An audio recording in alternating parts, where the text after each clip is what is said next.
सूरज गुरूब होने के बाद हर तरफ सन्नाटा छा गया था। किसी बस्ती में एक औरत अपने घर के दरवाजे पर परेशान बैठी थी कि एक बुजुर्ग का वहां से गुजर हुआ। इन्होंने इस औरत से सबब पूछा कि क्या हुआ, तो वो औरत दुखी आवाज में बोली, आप मेरा हाल सुनकर क्या करेंगे। बुजुर्ग ने कहा, तुम्हारी परेशानी का कुछ हल तलाश करूंगा। वो औरत बोली, मेरे शौहर काम के सिलसिले में दूसरे शहर गए हुए हैं। उनके जाने के 2 दिन बाद हमारे घर में चोरी हो गई है। घर का सारा कीमती सामान चला गया। एक मुसीबत गई नहीं थी कि मेरा बच्चा गिर गया और इसका हाथ टूट गया। शौहर से राब्ता नहीं हो रहा। घर में ये मुसीबत है।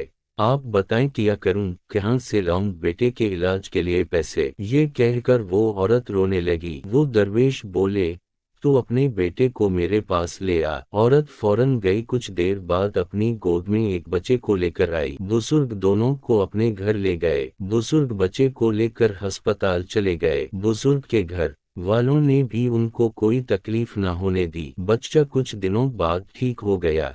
वो औरत खुशी से रोने लगी। बुजुर्ग से कहा, आपने मेरे बच्चे का इलाज करवा दिया, आपका एहसान मैं कभी नहीं भूलूंगी। बुजुर्ग ने कहा, बेटा, तुम्हें शायद याद नहीं, बरसों पहले मैं तुम्हारी बस्ती से गुजर रहा था। प्यास के मारे बुरा हाल था। मैंने एक घर का दरवाजा खटखटाया। वो घर तुम्हारा था। तुमने मुझे पानी पिलाया, खाना खिलाया और हर तरह का आराम पहुंचाया।